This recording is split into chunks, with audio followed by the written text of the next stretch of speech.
On approche le moment fatidique. Nous allons à présent passer la main aux membres du jury ici présents pour récompenser les sociétés de gestion qui, elles aussi, ont des convictions dans leur domaine. Alors, on rappellera que notre jury s'est réuni il y a quelques semaines pour débattre sur les différents prétendants au prix dans 5 catégories. Alors, vous le savez, débats qui sont animés, mais toujours animés. Mais indépendance et engagement sont les clés de voûte de ce jury. Bien, nous allons passer maintenant la parole à Xavier Leloup qui va orchestrer cette remise de prix et que nous invitons à nous rejoindre sur scène.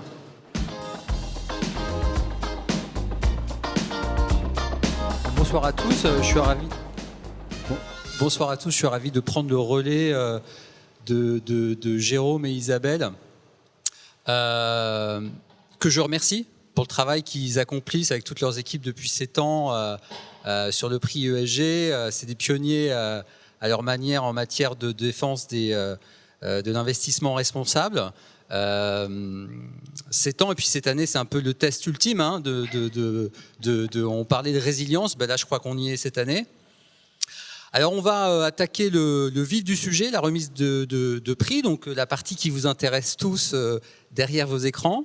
Alors il y aura 5 catégories ce soir de prix qui seront l'infrastructure, l'engagement ESG, le small cap, la plateforme d'investissement multistratégie et enfin le prix spécial du jury.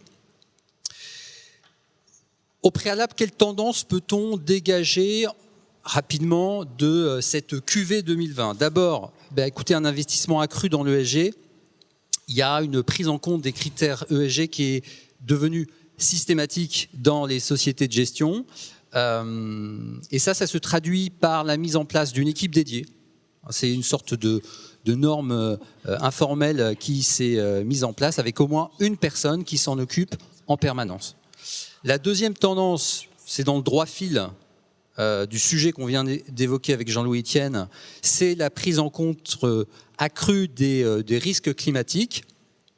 De ce point de vue-là, l'année 2020 marque un véritable tournant et s'inscrit dans la lignée de la déclaration de la place financière de Paris pour une finance verte et durable qui a été signée l'année dernière, en 2019. Maintenant, en ce qui concerne notre travail de jury, alors, les débats ont été animés. On ne s'est pas pour autant tapé dessus. De toute façon, on était en visio, donc c'était impossible. Plus sérieusement, c'est la 7e année, donc c'est d'un certain point de vue l'année de la maturité, mais aussi du renouveau. Ce qui nous a frappé, c'est qu'il y avait toute une nouvelle génération d'acteurs qui a déboulé en matière de démarches et de pratiques ESG, et qui, aux côtés des champions habituels, en quelque sorte, les a non seulement égalés, mais dans certains cas dépassés. Vous le verrez dans quelques instants.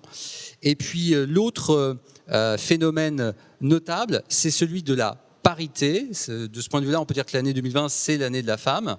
C'est-à-dire que le jury a pu apprécier que les sociétés d'investissement, d'une part, n'hésitaient pas à investir dans des sociétés qui étaient dirigées par des femmes.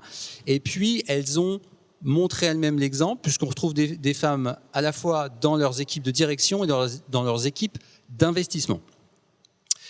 Mais sans plus attendre, je vais appeler Monsieur Méthodologie, Emmanuel Parmentier d'Indefi, qui va, comme d'habitude, nous faire une présentation brillante, didactique, claire de la méthodologie qui a présidé à la sélection. Merci Xavier, bonsoir. Merci Jérôme, merci Isabelle. Tout à fait, je suis Emmanuel Parmentier, associé du cabinet de conseil en stratégie Indefi, dédié à la gestion d'actifs. Alors, la méthodologie du jury pour aboutir aux nominés, qui ensuite sont discutés par le jury, effectivement, elle se fonde sur des éléments complètement factuels, issus des questionnaires ESG envoyés par Swen Capital aux sociétés de gestion d'actifs. Des centaines de questionnaires sont reçus par Swen et donc les sociétés de gestion sont triées en fonction déjà de la catégorie dans laquelle ils peuvent postuler et effectivement une même société de gestion peut apparaître dans plusieurs catégories en fonction des différentes stratégies d'investissement qu'elle a. Par exemple, une peut être en infrastructure et en private equity et apparaître plusieurs fois. Ensuite, sur chacune des catégories, évidemment, il y a des dizaines et des dizaines de sociétés de gestion qui répondent. Et donc, il faut les trier pour aboutir à une shortlist, une liste un peu plus réduite de nominés sur laquelle le jury peut discuter de manière confortable. Pour aboutir à cette liste de nominés, eh bien, on exploite les réponses qui sont données par les sociétés de gestion dans les questionnaires de Swen, donc par le biais d'un score qui se fonde sur un certain nombre de piliers. Ces piliers évoluent d'année en année, petit à petit, pour être de plus en plus exigeants. Et suite à la demande du jury l'an dernier d'avoir un plus gros focus sur la diversité femmes-hommes, eh bien, un des piliers cette année est la diversité. Donc les réponses aux questions sur la diversité ont été évaluées et sont prises en compte dans les nominés. Les 5 autres piliers étant la politique d'investissement responsable, la stratégie ESG, enfin l'analyse ESG au moment des investissements, en période de détention, à la cession et enfin la qualité du reporting ESG. Voilà pour la méthodologie, ça aboutit donc à une dizaine à peu près de nominés sur chacune des catégories. Ce qui fait qu'on a eu des dossiers particulièrement bien documentés à étudier.